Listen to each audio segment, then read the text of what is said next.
It's fitness report time for round 16 and things are starting to heat up. We're starting to see a few names pop back into contention for selection, which is very, very exciting. Starting with Sam Lawler, who's on a hamstring test. Sam's done really well from a rehab perspective. Serple said on the website, he'll be a test this week. I feel like that's maybe a little bit ahead of where I thought he was going to be. For some reason, I thought he was maybe another 2 weeks away, but that's good to have Sam Lawler available. I guess the question now becomes if he passes the fitness test, does he come straight back into AFL or do they run him through the VFL for some conditioning? I dare say it'll be AFL selection. But yeah, it was interesting. The last line was interesting. We'll make him available on the selection table and then the coaches will make a call on his future from there. Hopefully it's just a short-term future of playing this week or next week. But no, very good that Sammy Lawler is just about back on the park to play. Harry Armstrong, 1 week, hamstring. I think this one's come back in a little bit shorter as well. We expect him to get through training this week and hopefully see him running around in that week against Geelong, Serple said, which is bloody exciting. Those who might have seen it, the club did post a tweet with a photo of Lawler, Armstrong and GIBCUS. They were doing some work at the ground during the bye week as well. And yeah, they've obviously put in a power of work and not really had the time off the other players might have had.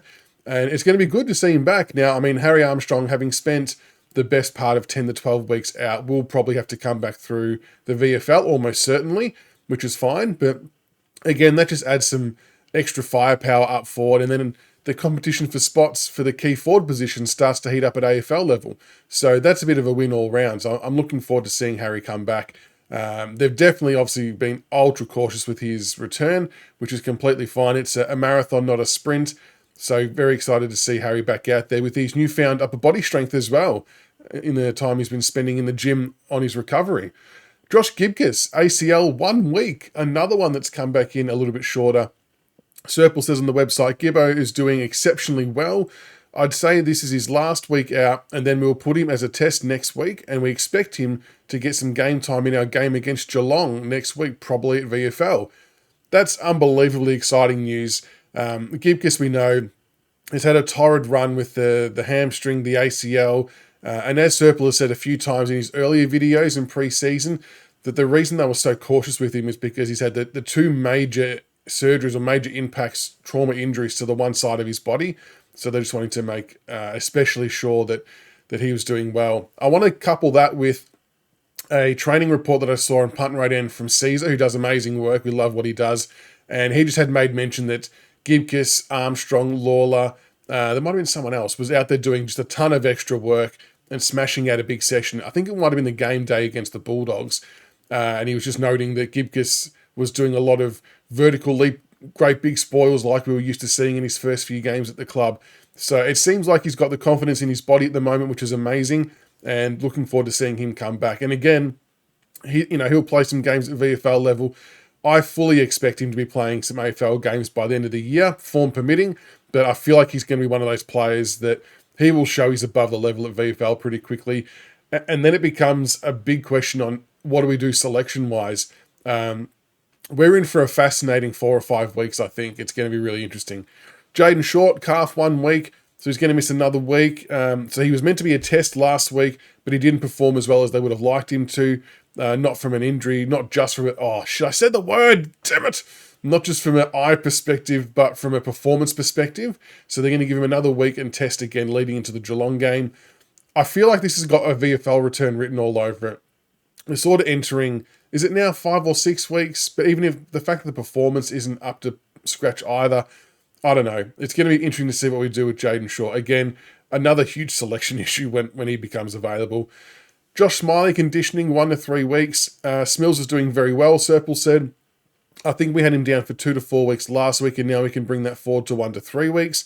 And he would comfortably say that it would be on the later end of that, but he is certainly getting a body of work in, and this will set him up for his whole football career. 1 to 3 weeks is a bit of a broad scope, isn't it? And I guess with other players coming back, they've typically come through on the earlier side, but it does obviously seem like, in Serple's words himself, that it'll be on the later side. So we're around 16 now this week. So maybe Smiley's looking at some game time at around 19, 20, 21. yeah, so maybe the last couple of games of the year in AFL level we might see him, assume that he comes back through the VFL and ticks some boxes. Again, there's going to be some hot competition for spots when he's up and about too. Campbell Gray, 2 to 4 weeks with the knee. So he started to do a little bit of running last week and a bit of kick and move. So they're happy to put a timeline on it now, which is good. We expect him to miss the next 2 to 4 games and be back playing a bit later this year, which is awesome. Kane McAuliffe, quad, 3 to 4 weeks. Really disappointing with this one for Kane more than anything else. Sadly for Kane, he sustained a quad injury in training last week. I did it again. Bloody hell. And he was pulled from the game towards the end of the week. So that was, I guess, threw Jasper Alger back into calculations to make his debut. So they're expecting him to miss 3 or 4 weeks, which was really disappointing for Kane because he had a really good month of football, didn't he? Tracking really well, getting some good possession counts on low time on ground. So hopefully he can get through this and get back out there because I think he would be close to an automatic inclusion back into the best 22 when fit and available. Thompson Dow, 3 to 6 weeks for the patella. Not really any updates there on that front. Samson Ryan foot is TBC, so he's still struggling with the plantar fasciitis, which can be a real pain in the ass. So we may not hear a time frame on that for another week or so. Kalina unfortunately dislocated his shoulder late in the VFL game and will be out for the rest of the season. And Juddy Clark, obviously the ACL, he's getting surgery this week. And then obviously the rehab process begins. I feel like the club said they were going to give us a bit of an update on what surgery routes they went down because they were exploring some options. So hopefully we hear a bit more about that. It would just be fascinating to see what they've done for a third one. But that's the fitness update report. And even though I did drop the I word twice, yes, hopefully nothing bad comes of that. But how good is it seeing Tash Houghton back out there? We're about to see Lawler back out there. GIBCUS not far behind as well. Harry Armstrong not far behind as well. So, if nothing else, our VFL is going to be exceptionally exciting to watch up until these guys are back into the AFL program. So, yeah, good to see some names coming back, and it's going to make for a very, very interesting and hopefully fun back half of the year. And until the next one, go Tigers.